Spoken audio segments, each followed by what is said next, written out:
കൊച്ചിയിൽ വീണ്ടും ജീവനെടുത്ത മത്സരയോട്ടം. കളമശ്ശേരിയിൽ ഇരുചക്ര വാഹന യാത്രക്കാരനാണ് മരിച്ചത്. കൊടുങ്ങല്ലൂർ സ്വദേശി അബ്ദുൽ സലാം ബസ് മറ്റൊരു വാഹനത്തെ മറികടക്കാൻ ശ്രമിക്കുമ്പോൾ അബ്ദുൽ സലാമിന്റെ ബൈക്ക് ഇടിച്ചു തെറിപ്പിക്കുകയായിരുന്നു. അർജുൻ മട്ടന്നൂർ നമുക്കൊപ്പം. അർജുൻ മട്ടന്നൂർ, മത്സരയോട്ടങ്ങൾ അവസാനിപ്പിക്കാൻ എത്ര പറഞ്ഞാത്ത മട്ടാണല്ലോ സ്വകാര്യ ബസ്സുകൾക്ക്. അടുത്ത ഒരു ജീവൻ കൂടി പൊലിഞ്ഞിരിക്കുന്നു കൊച്ചി കളമശ്ശേരിയിൽ. എപ്പോഴായിരുന്നു അപകടം?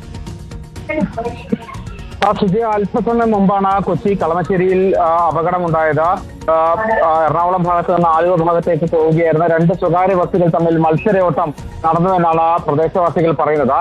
ഈ മത്സരയോട്ടത്തിനിടെ സൗത്ത് കളമശ്ശേരിയിൽ വെച്ച ബിസ്മില്ല എന്ന ഒരു സ്വകാര്യ ബസ് മറ്റൊരു ബസ്സിനെ മറികടക്കാൻ ശ്രമിക്കുന്നതിനിടെ മുമ്പിൽ പോവുകയായിരുന്ന ബൈക്ക് യാത്രക്കാരനെ ഇടിച്ചു തെറിപ്പിക്കുകയായിരുന്നു.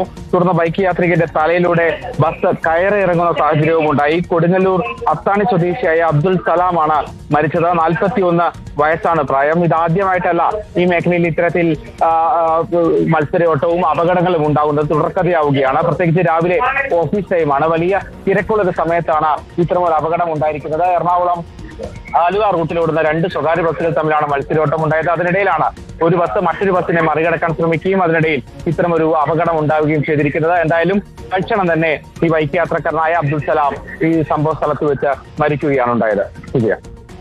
ഓക്കെ, കളമശ്ശേരിയിലാണ് കൊടുങ്ങല്ലൂർ സ്വദേശി അബ്ദുൽ സലാമിന്റെ മരണത്തിലേക്ക് നയിച്ച സ്വകാര്യ ബസ്സുകളുടെ മത്സരയോട്ടത്തെക്കുറിച്ചുള്ള വിവരങ്ങൾ നമ്മളിപ്പോൾ കണ്ടത്.